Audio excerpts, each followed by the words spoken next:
أنا لا أخاف من العواصف وهي تجتاح المدى.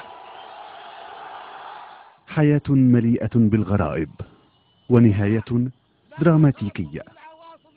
بعد خلع وفرار عاشهما الأخ العقيد أو قائد ثورة الفاتح من سبتمبر أو عميد الحكام العرب أو ملك ملوك أفريقيا أو إمام المسلمين كما كان يطلق على نفسه، أنا هنا. معمر القذافي ثالث حاكم عربي يخلع وأول حاكم يقتل على يد الثوار من بني جلدته.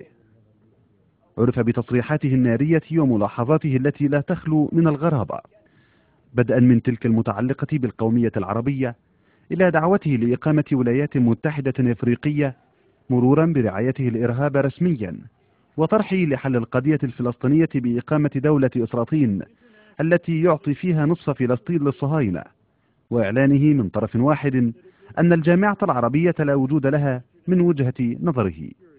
بالنسبة للجامعة العربية الآن انتهت ما في حاجة اسمها جامعة عربية.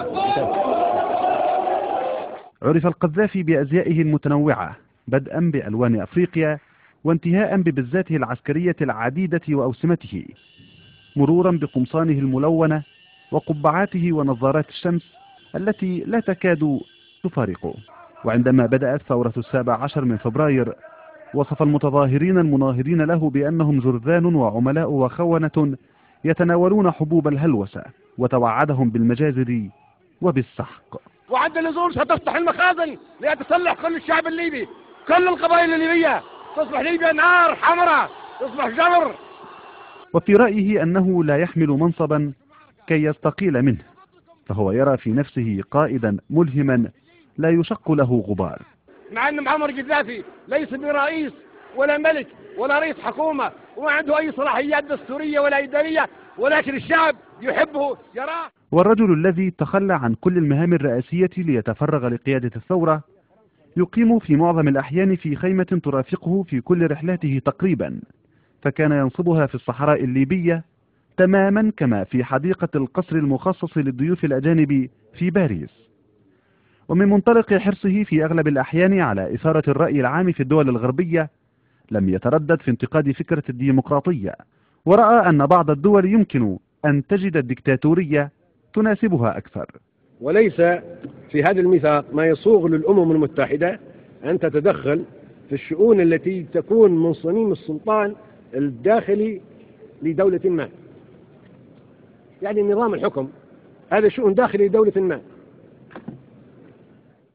قدم كتابه الأخضر الذي أعلاه فوق كل دساتير العالم وجعله نموذجا يحكم به ليبيا ويدعو الدول للاحتكام إليه.